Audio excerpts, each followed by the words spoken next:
What up, boys?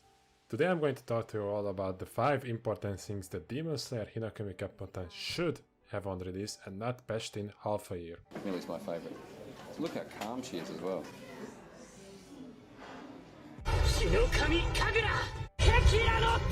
Clan system. Imagine making a session and then this random guy with the most prestigious clan on his info card joins.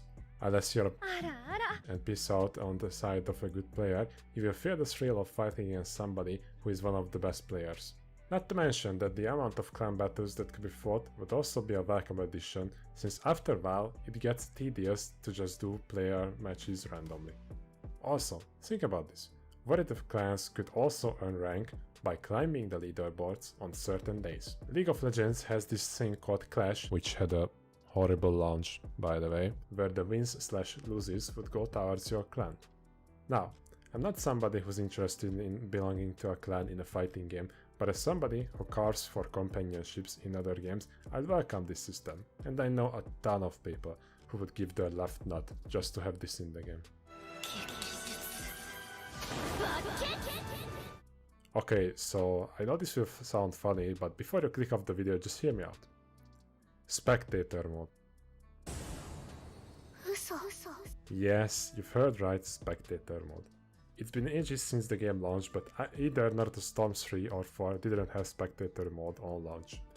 I remember being in a tournament/endless lobby and just looking at the screen, waiting for a miracle to happen. 2 people fighting and you have no goddamn idea what's going on. Hell, even Jump Force has this issue up until this very day. My good friend Ichiban Kirei holds a lot of Jump Force tournaments, and unless I'm missing something, he has to have players stream their own matches so he can watch it. Like, what the f, man? Why is Spectator Mode so hard to implement? Oh yeah, and speaking about Ichiban Kirei, go check out his channel on Twitch, link is down in the description.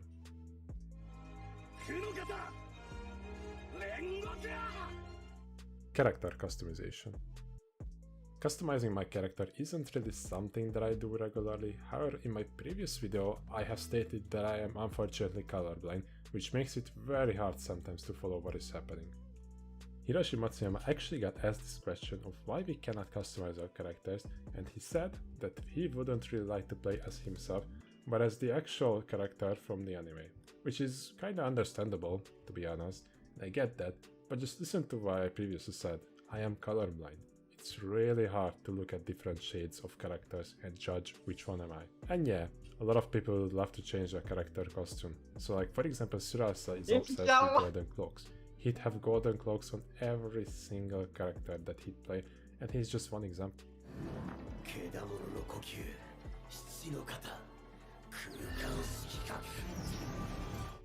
Seasons.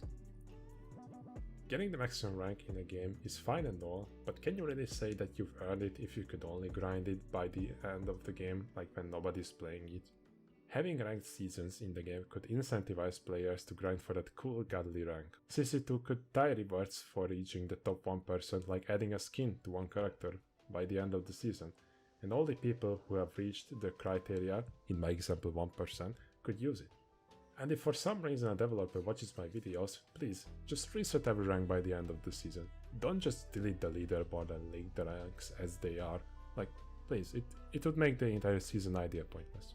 And now, before I unveil the topic, let me just say one honorable mention that should be in the game, and this feature is called a standby mode.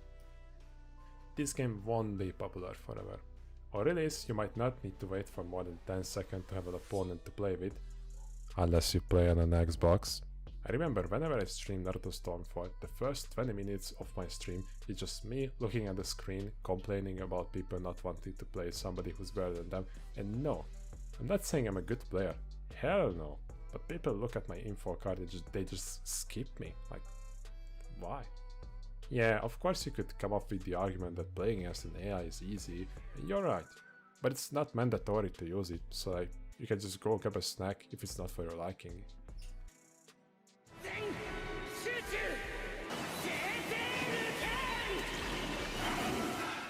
Banning. Look, I get that you're a top level player who believes in knowing how to beat every single character, I get that, but just give us the option to banning characters. It's not even something that should be on ranked, Rank should stay as it is, but in tournaments and endlesses, I freaking hope they haven't forgotten tournaments and endlesses. Player matches, there should be an option to ban a certain amount of characters. There isn't too much to say about banning, like that's all basically, but I'm pretty sure a lot of people would welcome this. Having systems in the game that aren't mandatory and aren't forced on you are what makes a game fun. And every single one that I have mentioned, apart from Spectator Mode, please include it on release, are things that are not really that necessary, but they would enhance the experience. These were my top picks for the game. I hope you have found at least one that was for your liking, and if not, tell me in the comment section what system should CC to add into the game. Thank you guys for watching, make sure to like the video and subscribe to the channel. And while you're at it, please make sure to follow me on other social platforms such as Twitch, links are down in the description.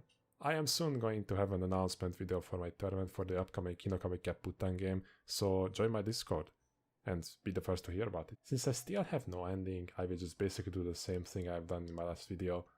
So, peace!